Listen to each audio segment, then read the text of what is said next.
Hello, sprinKle podcast listeners. I know this is out of the blue and you guys were not expecting it, nor did I really allude to it, but this is what is happening.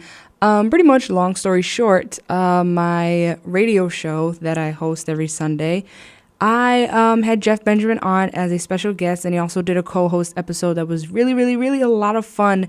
And this segment was our first segment on the show, and we talked for a very long time, and he gave some really in-depth answers to his song choices of the show. He chose some songs on Sunday's show, and I wanted to know why. So this is that segment, but it had to get cut for radio editing purposes, seeing that my show is 2 hours long and we talked for an hour, and we had 4 other segments to get to. But I had this idea that I wanted this whole entire segment to be heard somewhere, and, you know, just hearing it on my show on Sunday and then it never going anywhere past radio airwaves was kind of sad on both parts. I didn't want Jeff's story to get cut, and also I didn't want you, the listeners, to feel like I was cutting out certain songs in our K-pop artists. So, yeah, I decided to take this with his permission and put this into a special podcast episode. So our co-host will not be here this episode, but we will be back later on this month to discuss my likes and dislikes in K-pop. But it's not about me right now. You guys are getting ready to hear an hour of K-pop Billboard columnist and music journalist Jeff Benjamin speak about why he chose specific K-pop songs, which will be listed below in the description box, and you can also find him everywhere. The links to the songs are there, and yeah, like I said, his social media links. I'm going to stop talking because we got a lot more talking to get to in his songs. So if there's certain references or things we're talking about, it's referencing to Sunday's show where he was the interviewee. Where now on this one, he is the co-host. So let's go, Jeff. Take it away. Okay, Daebak K-pop listeners, we have come to our first segment of today's show. It's actually one that Immy told me she has wanted to do with an interviewee for a while, so I'm quite intrigued and very excited. Yeah, so as you guys know, usually I want to have the interviewees share their favorite K-pop songs or maybe like K-drama songs, anything. And I've always wanted to ask why certain people do it. Usually when I interview YouTube reactors, they'll usually do, you know, the group that they like the most, that they react to the most.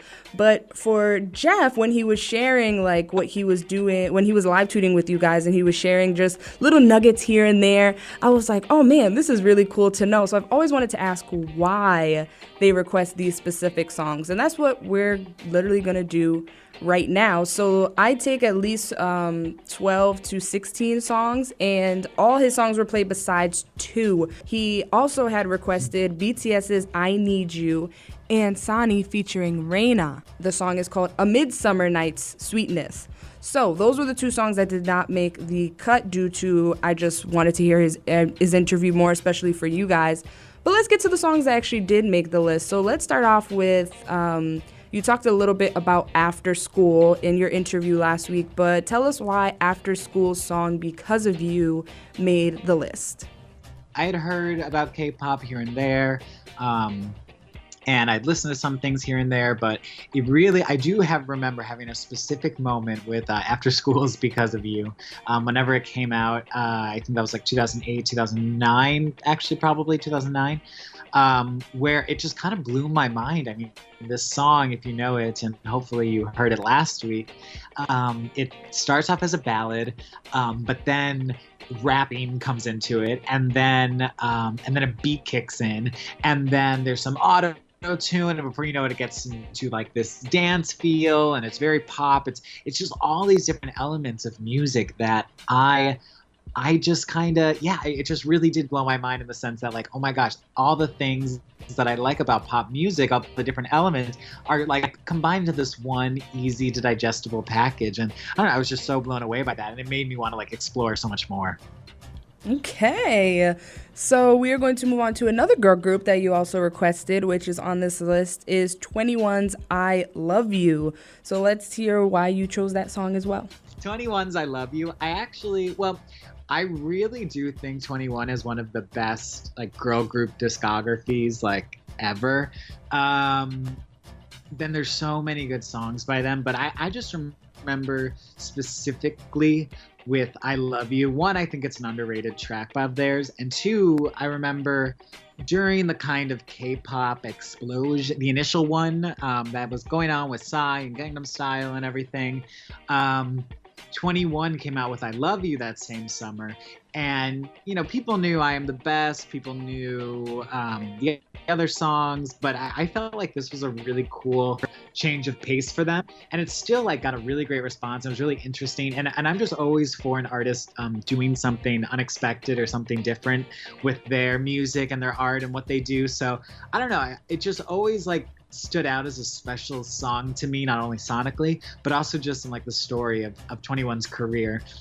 And then you throw that into the kind of overall summer that we were in K-pop in 2012, and I don't know, I just felt like it always just deserves a little more shine. Ooh, I remember hearing this song when I was watching a Korean music television show, and they were on it, and they were like showing the host how they like I guess they bring a fan up on stage when they were on tour, and they would like seduce them kind of, and it was this song that was playing when they would like do their whole routine, and I was like, oh, what song is this? So like I used Shazam, and I was like, oh, and I looked up the song, and I was like, oh my god, this is amazing. It was a while ago, because was when I was getting into like more groups and stuff back in like early 2016. But yeah, that is definitely one of my top 21 songs as well.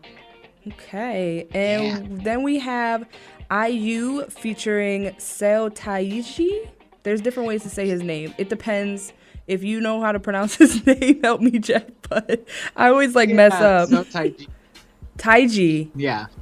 Seo Taiji. Okay, Taiji. Okay. And I know that because I got some flack when I mispronounced it on the New York Times podcast. No. I think that was last year when I was on it. But yeah, Seo Taiji, and actually I was so happy that so many people. I saw a lot of great responses on Twitter. A lot of people said they didn't know it, Mm-hmm. so I was really, really happy to see that you guys were into it. But I just think it's just so beautiful. IU is in my opinion such a great artist, like a true artist who really clearly can do so many different genres and so many different styles. And I loved, I don't think it was the most quote unquote K-pop song that I've ever heard. It actually had a lot of elements to me of like churches and sort of other electro pop, synth pop artists in that way. But I just thought the way that they kind of combined those beautiful synthesizers and her voice, there's actually a version that features him, just Seo Taiji, but I just think it's such a beautiful and comforting song. It's like a song me and my roommate would like play together in the living room if we were like tired or just wanted to relax or something. I just think it has such a nice calming vibe and feel to it, and I don't know, it's always like I always come back to it when I need kind of like that sort of pacifying sound. Yeah, I that was my first time like getting to hear it too when you requested it, and I was looking up all the songs and listening to them. That was one that I think it's the only one, maybe the Sani one I haven't heard, like didn't know of like by title. But yeah, that one definitely like calms down, nice vibes, and it like I feel like IU can like sing anything. Like she has a song with a rapper most recently, and then she actually writes ballad songs for other artists. She does her own stuff, she composes. So that was a lovely, lovely song, and I saw everyone freaking out as well too. So that's definitely one that's gonna have to go on the loop every now and again when like not a lot of people request. I'm just gonna slip it in there. It's like one of the extra faves. So yeah, moving on to the next song. This is Taeyeon's I, and last week I played it after you had told your funny song about Reese's Peanut Butter Cups. But why did you choose this specific song? I love this song, by the way. Oh my god. Oh yeah, and shout out to you, Immy, for because I just sent you the list of songs, with no order or anything, but you actually I really love the way you ordered the program. Oh, FYI. thank you so much. I'm glad you paid attention because, like, I have to put the playlist in a mood. Like, I can't do one song hype, one song ballad, and then like a R&B, and then like it's a mess. Like, it needs to have a whole vibe. So thank you so much for noticing that. Taeyeon's Eye is somewhat of a it is, I think, yes, I think it's at its core just a gorgeous, beautiful pop song in that way. But actually, it has a special place in my heart because it came out while I was on my first trip in Korea. And I remember the EP came out, and I remember listening to it for the first time in my hotel room. And I was just blown away by by Gemini on the album. And I don't know, I just had this moment later words while I was listening to it on my iPod. We were on the bus, and I was actually on my way to Busan. We were in Seoul. I was on a trip with, it was an amazing trip. I got invited as one of 15 journalists from around the world, actually. There were journalists from America and India and the UK and Singapore and Canada, like from everywhere. And it was really this amazing trip. And I was, it was a rainy day, I still remember it. And we were driving to Busan. It's a couple hours away, and I'm like listening to this empowering anthemic song, and like I'm just looking out the window at this like beautiful farmland and mountains and hills and everything, and I'm like, oh my gosh, like my life is a beauty. Like I was just feeling so thankful and so happy and grateful, and like it was like a moment where like when like music kind of speaks your thoughts into existence. It was almost like yes, like the song is not necessarily about that, but just those like English lyrics in particular, I don't even think I had looked up the lyrics yet, were just speaking to me and like taking that moment of that of where I was in that moment. So I don't know. I told my one friend this, and he like makes fun of me to this day for about those having that moment. But I don't know, just something about that always takes me back to just that. I mean, I have so many moments where I feel very grateful and what I get to do and what I've been doing and things like that. But yeah, it was just, that one was a really eye-opening one in particular. Oh, that's a great story, because it's like with place like location association and like the way things smelled, or the way like music can have you remember those kind of things where it's just like you relive it every single time. There's multiple songs for that, like that 100%, for me. Yeah. And I mean, that's even like, I remember the weather that day. It's like it just totally has that visceral attachment to it. I can just imagine, like you literally remember everything you feel, and if you want to go back, like those songs are kind of like your time travel machine to a point where you're like, I remember in 20 whenever when I went here and it was a lovely summer day. It was my first this experience or first that, and you literally play the song and it feels like you relived it. So I definitely understand, and I love that that's that song, because it kind of, and like when you were saying the green fields and everything, like I pictured her music video when you said that. That too. Oh my god, that is too cute. I love it. Love it. And then we have Infinite's The Chaser. This was also one that got a big response on Twitter. Everyone's like, yes, Kings! And I'm like, okay, that had to come at least once every 2 hours of the show. So let's talk about Infinite's The Chaser. Yeah, I think Infinite's The Chaser was one of those songs where like I was like, dang, this K-pop stuff, it's on another level. Like, oh my gosh. I was like, this song is too good. Like, I was like, how is like, this is way better than the pop we're making like in America. Like, it was released in 2012. 2012, I believe. And I remember it was the very first year too that Billboard wanted to do, they do their year-end lists, best country songs, best hip hop albums, whatever it might be. But they're like, yeah, we think this year we should do a best songs list. So I worked with the team in Billboard Korea, and I was like, we have to do Infinite's the Chaser. It just has to be number one. And that was the same year, I remember, that Spin magazine, and no shade or anything to Spin magazine or anything like that, but they put out their greatest K-pop songs of all time list, and like Psy's Gangnam Style was number 2. I think a G-Dragon song was number 1. It was it read very much like a hey, we went on YouTube for a little bit and found some songs. But I remember there was such a fun and respectful response to our list, because a lot of people were like, I actually think BuzzFeed covered the list, and the headline was Billboard just chose the 20 best K-pop songs of the year, and Gangnam Style is a number 1. And I was like, oh, I'm glad they noticed that. It was on the list, but like, because I do think it's a great song. But I was like, oh, I'm so happy that people are kind of getting what we're going for. And I think a lot of people would agree that it's just a great piece of music in general. And yeah, I don't know. I just really always remember like being so impressed. And again, I remember where I was the first time I heard it. I was sitting in my intern desk, a cubicle at Billboard as a senior, I guess, in high school, in college.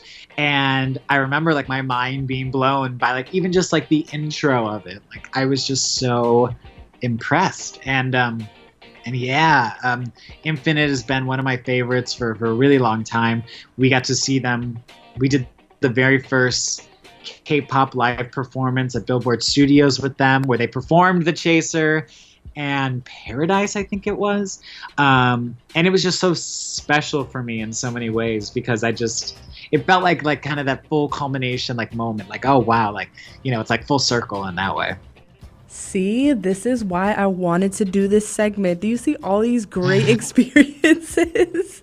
That's amazing. Oh my goodness. And I like BuzzFeed, like you said, that they actually did that, like, oh, like it's not just Gangnam Style, there's this, there's that.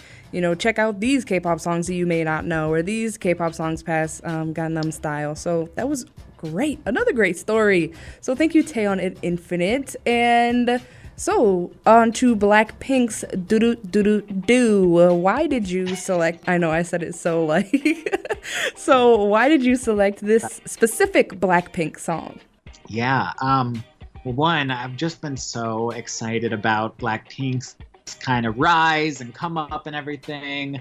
But, this song is special in my opinion, because they became the first K-pop girl group in almost a decade to chart on the Billboard Hot 100 with the single.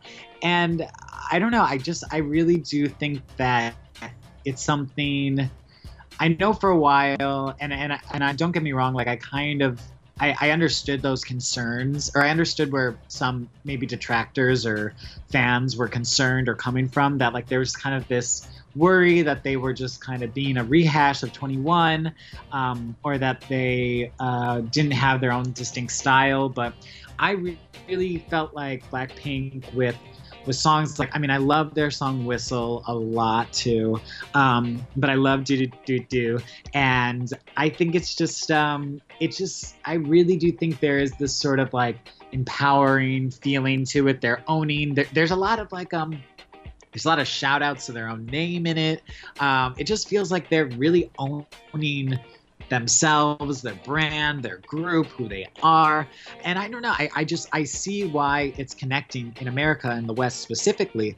And I just think like it's special, in a lot of ways, but right now I think it's just doing everything right for Blackpink, and I hope they get more opportunities to release more music sooner, and that we'll be seeing them in America sooner than later. Okay, it's like their anthem pretty much.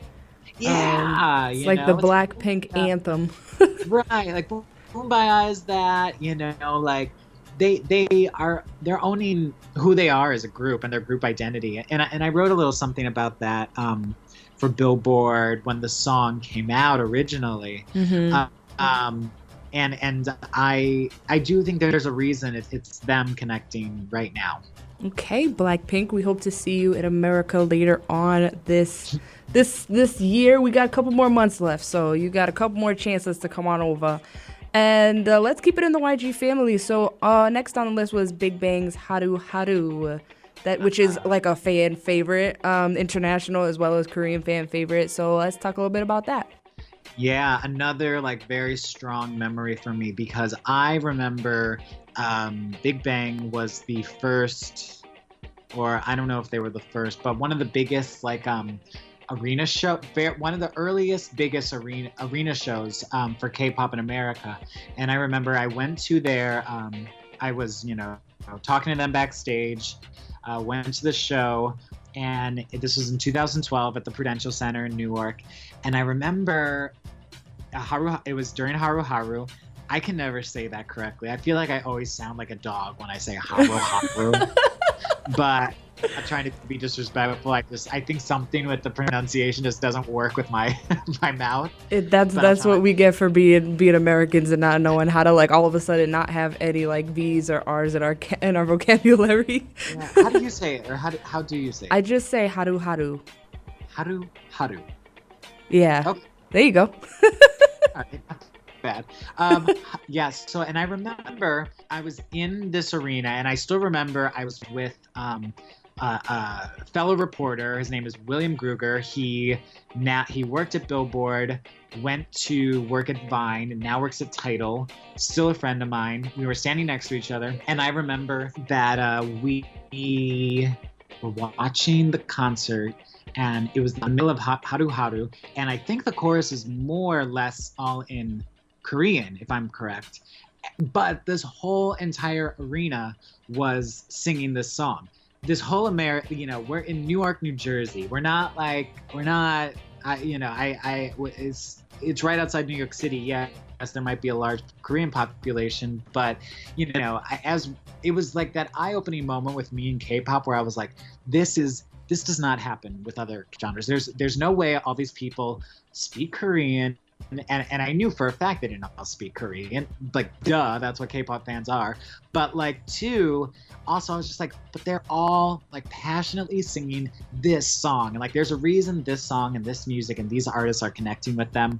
And I don't know, it was just another one of those eye-opening moments where I was like, oh my gosh, like this is for real. Wow. So this is like literally like your your K-pop confirmation steps one by one by one by one.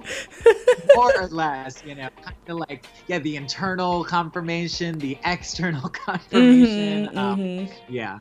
I love it. Okay. So that was Big Bang's Haru, which is a fan favorite. Like, that's like so emotional. It's like Big Bang's heart, pretty much. That song is like the staple fan song, VIP song. Sorry, you guys have a name. Sorry. So for FX's Airplane, I'm still like, how everyone knows like FX, people are waiting for them, people, have been rooting for them. So I'm like going through their discography like very slowly but surely, not because I don't like it, just because you got to keep up in between new releases and all that. And Airplane is one I haven't heard before, but like, it's great. And weirdly enough, like this I think is one of my mom's favorite songs off of this whole playlist that you put together. I hear her just going Airplane, love, like around the house. I'm like, what are you doing? So let's hear about why you chose this specific FX song. Shout out to Mom. But yeah, I think FX has an incredible discography.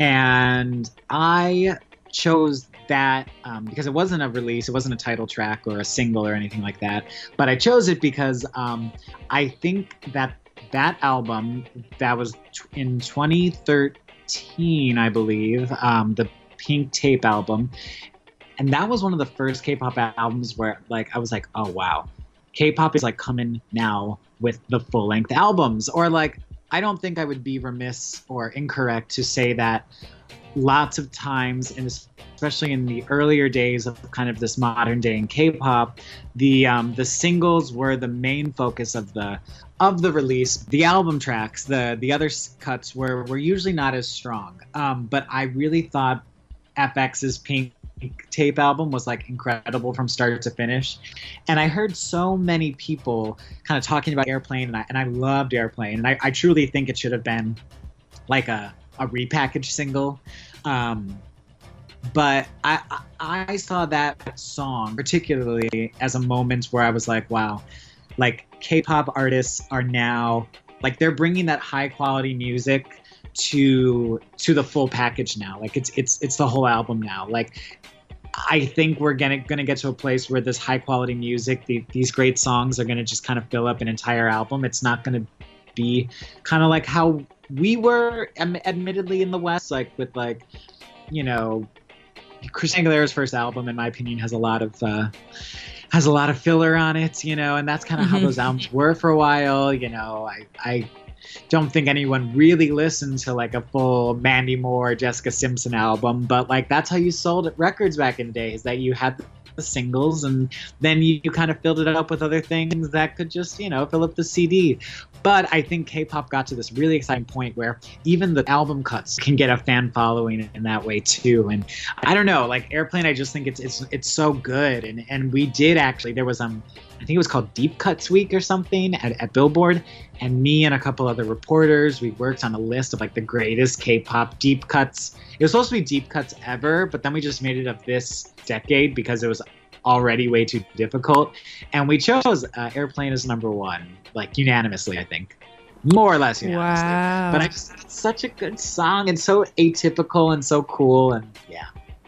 Wow. So FX's Airplane, like you were saying with Jessica Simpson, Mandy Moore, I remember being like a kid, like just buying those albums, like, yay, this is my favorite song. And then you kind of hear the favorite song again and again and again, like, yay, it's on CD. And then you kind of go down and then you find you're maybe one or two out of the 10 songs that are there. Those are inevitably lined up to be the singles anyway, you know, like it's just how it works, you know. But this was, this was different. Exactly.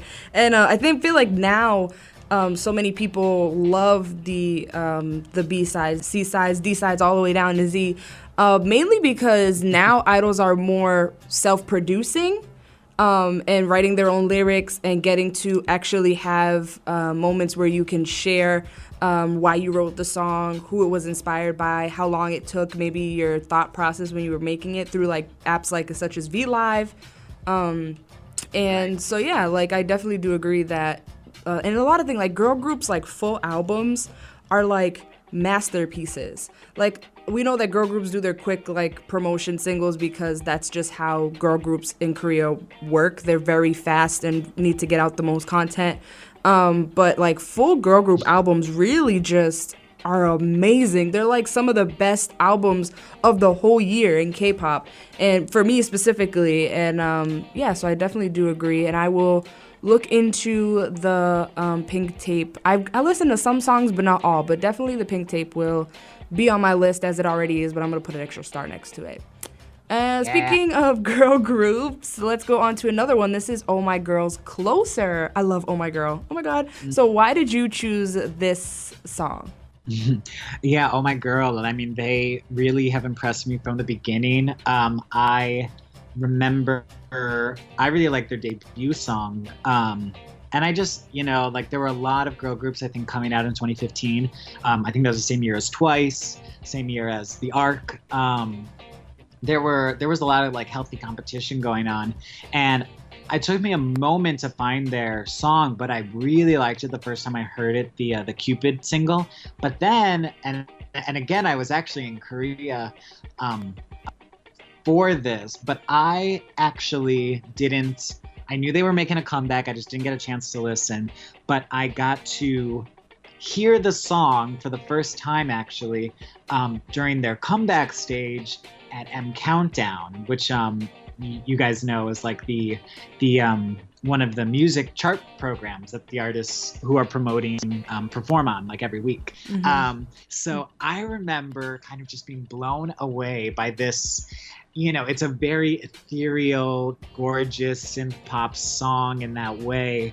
And I just remember like being so just blown away by this, like, they were in all white. They have these amazing formations in the choreography, and I was just so impressed by them that like my interest in them just like went to another level. And I thought it was just so beautiful and so gorgeous and so well done that I was just, I was like blown away. And I remember, I don't remember every performance from that M Countdown, but I remember them in particular, like really blowing me away. I think that same episode, 17 was performing, Taeyeon was performing, I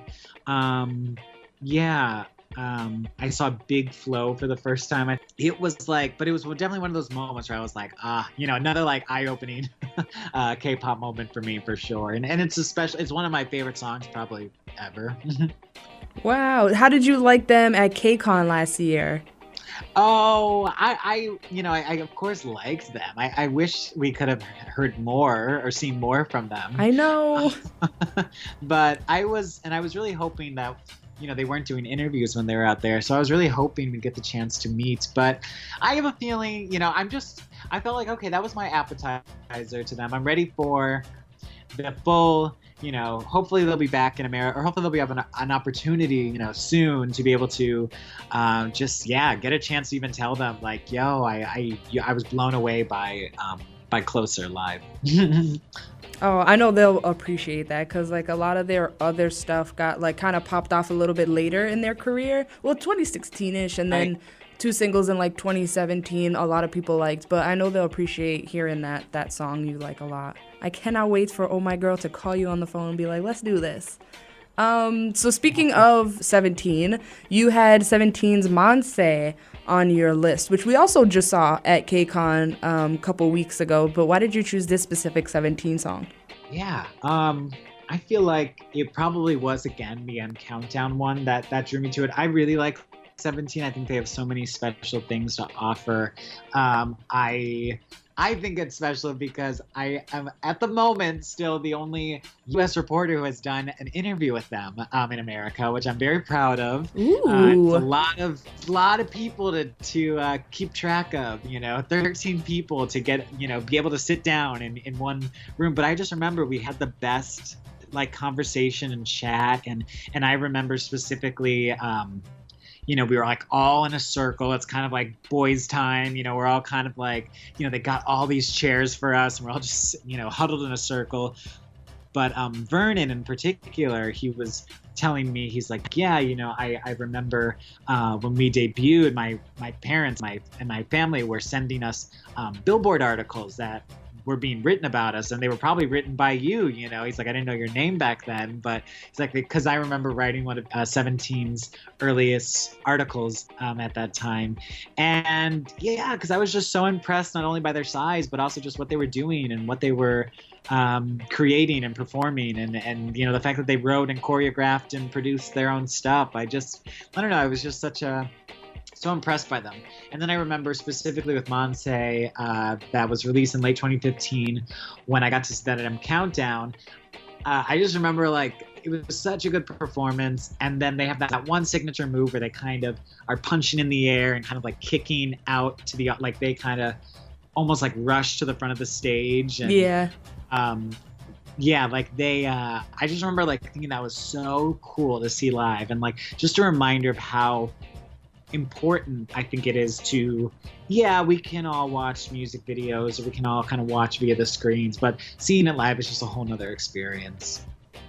I totally agree, because I can't remember if they performed Monsta last year. I don't think they did. I think they did more of their more recent stuff, so it was really surprising that they didn't perform any of their new releases besides Oh My, and everything else was just old throwback 2015, 16, 17, and that didn't make any sense. Like I meant 2016, 2015, 2016 the years, and then 17 the group. So confusing.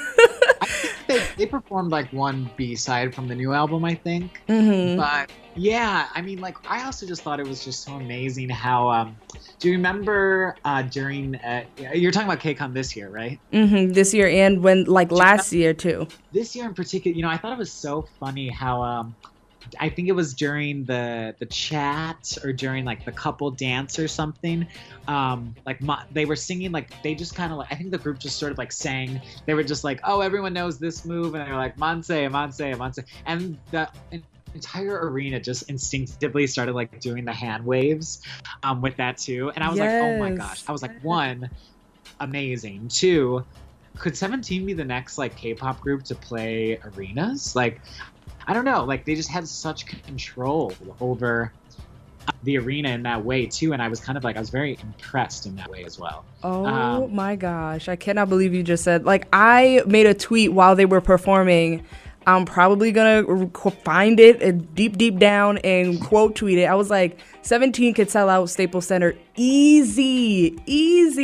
And it's not just because you saw all their light sticks everywhere. It's because like their stage presence, it seems like they've been doing this for a decade, and they're very intimidating in that way, but like in a positive way. Like it's like they know what they're doing. They can easily get into formation. And though one of the listeners was live tweeting me while I was doing my live KCON recap after I'd come back, and I was saying how everyone in the arena was doing Monsta, and they were like, oh, this may have been cool to see in an arena. And I was like, yeah, it looks like the new version of like the wave at sports games. That's so cool that you said that. So yeah, I made that tweet like easy. Next year they can do arenas like it's nothing. So yeah, 17. That was so cool to reminisce back on. But let's go to some other boys that you are very familiar with. You chose Monsta X's Hero, which my little mom baby heart was like, okay, Jeff, I see you. But yeah, let's talk a little bit about why you chose this group and this song. You said a little bit when you were live tweeting, but let's hear the full story about Monsta X. Yeah, Monsta X. I mean, I felt like Hero was a really game-changing song for them in their careers. I feel like Hero was when like the international community kind of woke up to them a bit more. Like I was kind of like, I was like, people are getting it now. Because I really liked Trespass, the first single. And I liked Rush. I really thought they had a cool thing going on from the get-go. And I was like, oh man, I really hope more people get to hear this. And I remember listening through the EP, and I was like, oh, Hero's like kind of like a jam. And I remember having a very similar moment with BTS's I Need You and Dope. And I remember being like, wow, I was like, I wonder if this is like the hidden gem of the album. And then I saw, like the dance moves and the ab flashing, all those things, helped it grow. But I do believe they were promoting this song when so many stories about this M Countdown countdown recording. But yeah, this was a very special moment for me because we were going into the M Countdown. It's like kind of chaos there. Not only are you have to be in the taping studio by a certain time, or they will not, it's all go. It's just like go. They don't take breaks. They don't say take 5 everyone. It's just like a full on concert. It's not like they have to take down the band or anything like that, or set up. It's just go. So if you're not there, you're not going to get in. So I remember everyone's rushing backstage, everything like that. And strangely, the K-pop idols are also walking around backstage casually. We were going up the stairs, my group. Monsta X is coming down the stairs, and Minhyuk goes, "What are you doing here?" I was like, "What are you doing here?" And he's like, "You're like," because we had met earlier that summer at KCON 2015. And I think it was, they were months old at this point as Monsta X, and they were, and I think it was probably by far their very first U.S. interview, and they were like, "Oh, they're like, you're so famous." So I was like, "No, you're so famous." What? And I had never been recognized in that kind of way, and it was very, very nice and sweet of them, especially just to even take the time. And then afterwards, it was so special too because somehow their manager got in touch with our group's leader, and they wanted to like meet backstage, and I got to bring, we got to bring the whole group of journalists backstage. We took photos, everyone got photos with Monsta X. Like, they're just such sweet guys, and I love that they're such sweethearts while still juxtaposed with like they have such like, they're just like, they got this aggressive, gritty, hard-hitting hip-hop and, influenced sound. And it's, it's a lot of dark imagery lots of times in their music. And, they're wearing harnesses and whatnot, but they're just like total sweethearts. And I do love that about them. And it was like a really big honor for me in that way. Yeah, it was like it was another moment for me that I'll never forget. And like, no one needs to make me feel special. I'm just the observer, but they did. And they took the time to make me feel special, which is like, lots of times journalists are just sort of there. We're just observers. And so it really meant a lot. That is so adorable. That is my favorite story time I think I've ever heard in like K-pop. That is so cute. And that is very like accurate. They really, really, really do care and are very, very respectful and appreciate everybody that helps their come up or like their current. They're into their third year, so it's like they're not even their come up, but like their just their mark, I guess, in music in general. And they are so respectful, so great. They're grateful for everything and everyone. Very, very sweet. I was actually with a girl that had broken her foot like literally a week before the concert, and she went through the high touch, and like Kihyun was such a sweetheart. He like moved the whole high touch table, like shoved it down wherever. Yeah. And like was trying to push the girl in the elevator, and then like that then we had to come back around for the photo. And then the other time Wonho like pushed her in the elevator, and they were like, thank you so much for coming. Like they kept looking at her foot like, oh, like you came even though like literally your bone is broken, but you came for us. Thank you so much. Like they were, and like you could tell they wanted to speak English so bad just to say like thank you, or that their gratitude, like they want to express it so bad. And you could see that through just their body language and the way that they express with their eyes. So yeah, Monsta X are sweethearts, and their name, like you said, is like so weird because like Monsta X, and they're like literally like bunnies. It's so cute. Right. And yeah, so let's move over to Brave Girls. You chose the song Deepened, which is my favorite Brave Girls song. Basically one of my favorite girl group songs of all time. I don't know if anyone knows that here on the show, but you chose this song, so let's hear why. Yeah, I agree. I think it's an amazing girl group song. A part of me thinks that it was actually meant for After School's comeback. Ooh. Because I heard they were supposed to come back at the top 2016 and it never happened. But all to say, I think, Brave Girls were never a group that made a huge impression on me in their earlier stuff. But I remember they had taken some time off, some members left, some members were added. And I just remember being so blown away by this song. And I had a podcast back in the day, and someone suggested us to review this song. And I was like, Brave Girls. I was like, I haven't heard about them in forever. But then I remember my friend, the co-host that I was doing it with, she was like, yeah, did you listen to the Brave Girls song? It's so good. And I was like, really? And then I listened to it and I was like, dang. I was like, this is so great. And just like you were saying, you never know where the good music is going to come from with K-pop. And I think that's why it was almost like a reminder for me to like never count anyone out. You never know. Like, I mean, even look at someone like BTS, how many people probably counted them out at the top of their careers, like there is so much to show in this very creative, very imaginative scene. And I think there's, just something like Brave Girls Deepened. I just think, like, I love the concept. I love the dance moves. I love the sound. I love the vibe. I just love so much of it. And it's just like, and it came from left field, And it was just sort of a reminder to me in that way to be like, never count them out. Never count, you never know who's going to make an actual comeback, like a real comeback. I love that you said that. That's gonna be like my like inside joke now. Like, no, they had like the actual comeback. Like, this is a comeback. And I wish Korea accepted it a bit better. But they have some. I mean, I loved Rolling. I loved High Mm-hmm. Heels. Like they Mm-hmm. have some good. Like Brave Brothers, I think is a great producer. And yeah, I don't know. I feel for. I'm still waiting for that Brave Girls moment. I know. It should be coming. Hopefully they have like a Deepened part 2. But another girl group that we have on here is Sistar, and you chose the staple song. They have a lot of staple songs. They're like the summer girl group. Sistar's "Touch My Body."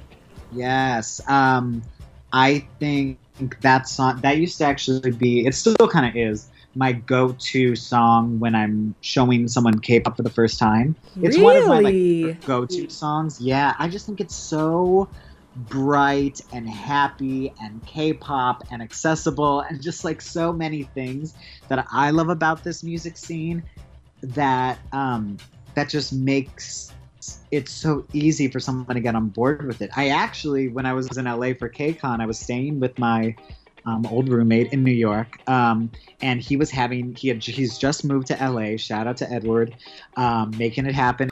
Somehow the conversation got to, yeah, I write about K-pop and it's my little specialty. And they're like, well, show us something. And so I'm like, oh my gosh. I was like, here's the pressure. And he's like, let's do Sistar's "Touch My Body." I was like, okay, but like, you guys have to keep in mind, they're not even around anymore.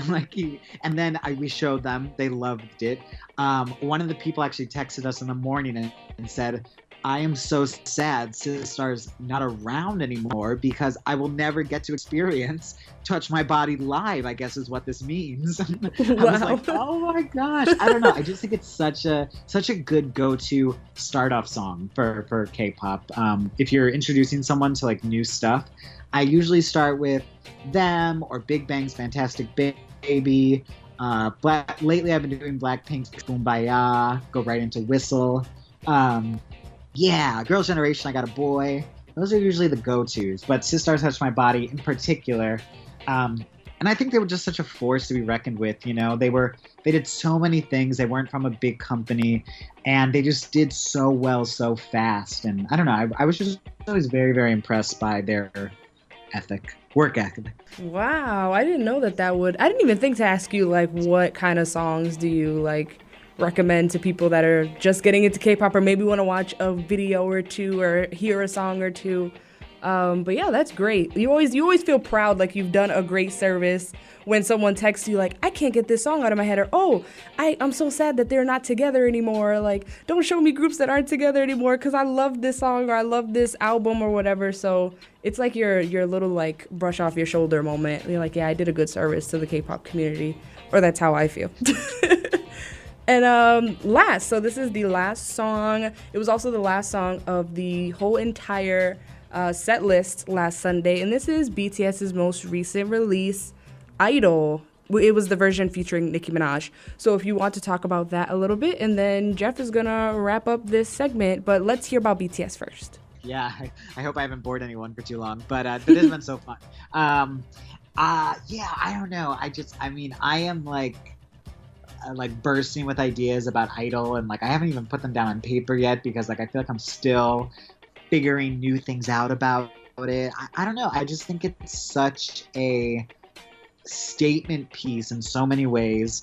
First and foremost, even just the sound of it, I think it sounds like stadium music. To me, BTS has hit this new level, this previously unobtainable level in America and in the West, and they're playing stadium based. They're playing Citi Field in America, in New York, and that's just so huge because even take away the K-pop tag, only the biggest artists period play stadiums in America. I mean, we're talking about Taylor Swift, we're talking about Jay-Z and Beyonce, we're talking about Justin Bieber, Lady Gaga. Like, BTS is up there. Like, they sold out that show in 20 minutes. Like, oh my gosh, like that is so huge. And this song just sounds like that. Like the trumpets, the regal trumpets, the sort of saxo beat inspired sound, it just sounds like this is stadium music in like the most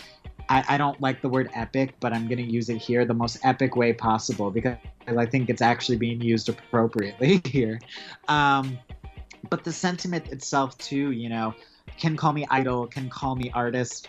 Um, BTS, and I wrote about this, I think last year, they've always been K-pop artists for K-pop. They never shied away from their K-pop tag. They've never said, no, don't call us K-pop or anything like that. I think actually their CEO, Big Hit CEO, Hitman Bang, I think actually said like, we need to do what we do best as K-pop artists and create music in Korean. Making music just in English is just Asian artists debuting in America.